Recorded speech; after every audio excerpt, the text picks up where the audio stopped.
Alors aujourd'hui, on a le bonheur d'aller à Scott, en Beauce, pour aller prendre dans nos mains les premiers exemplaires du magazine Le Verbe.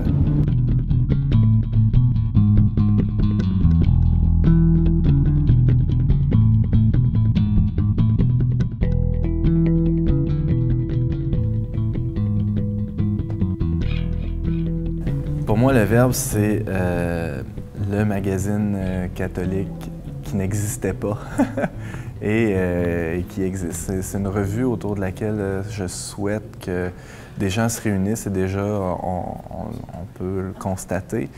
Il y a toute une équipe qui se mobilise depuis quelques semaines, quelques mois même, pour que je tienne ça aujourd'hui dans mes mains. Et donc, de se réunir d'abord pour ensuite pouvoir témoigner. Donc, il y a comme deux mouvements, un mouvement d'agglutination, d'agglutinement plutôt, et un mouvement ensuite de dispersion, de « OK, j'ai la revue et je pars la donner à ma mère, qui est un peu plus loin de l'église, la donner à mon beau-frère, à mon cousin, à mon voisin. »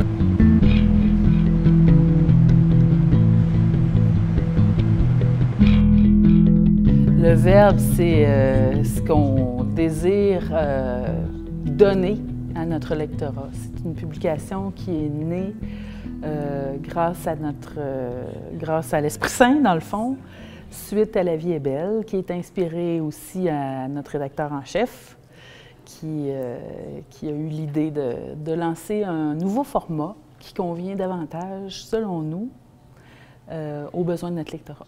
Pour nous, c'est important de faire ça dans un format qui soit complètement différent, un format de 100 pages, 5 fois par année, donc aux 2 ou 3 mois. Le format de 100 pages nous permet d'avoir des textes, évidemment des textes courts, comme on avait dans les publications précédentes, mais dans le Verbe, on a aussi le loisir d'avoir des textes un peu plus longs, mais aussi des articles plus longs qui ne sont pas nécessairement des textes traditionnels, c'est-à-dire qu'on a un BD reportage, par exemple. On a un journaliste qui est allé visiter un organisme communautaire chrétien à Québec.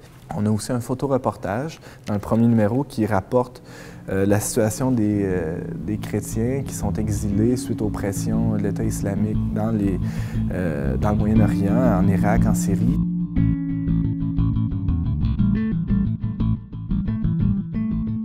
L'objectif aussi, c'est on dit souvent là, en conseil de rédaction, de christianiser des questions du quotidien. Manger, dormir, être en amour, élever des enfants, travailler.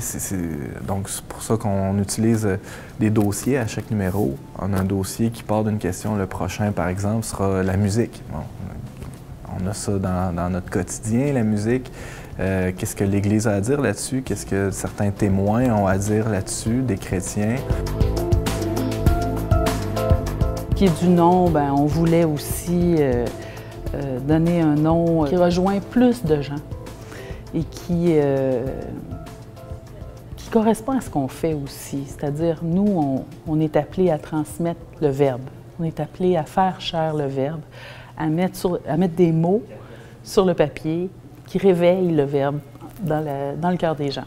Le site web est en fonction, vous avez pu le voir. Il est beau, que des bons commentaires. Je ne sais pas si vous avez des critiques à formuler.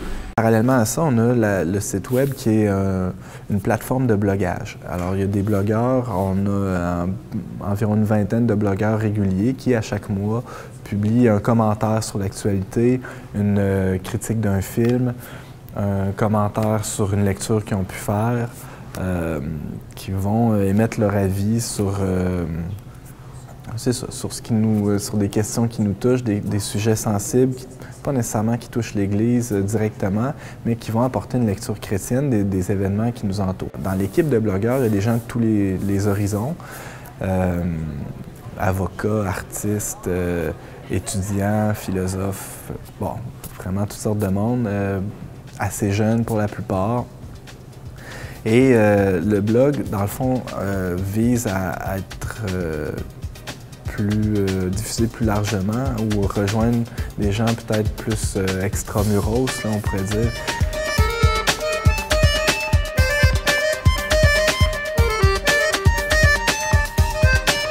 le journaliste chrétien, c'est quelqu'un qui part à la quête de la vérité, mais qui la dévoile d'une manière différente peut-être du journaliste qui n'est pas chrétien, en ce sens qui, s'il est chrétien, porte en lui une espérance.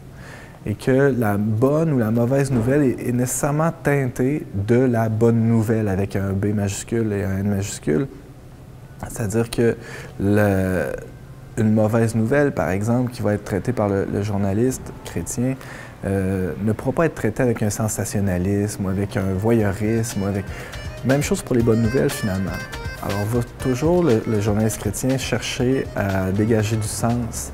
Le verbe s'est fait cher. Qu'est-ce que c'est que cette patente? Pour moi, il y a 2 raisons de produire un magazine catholique.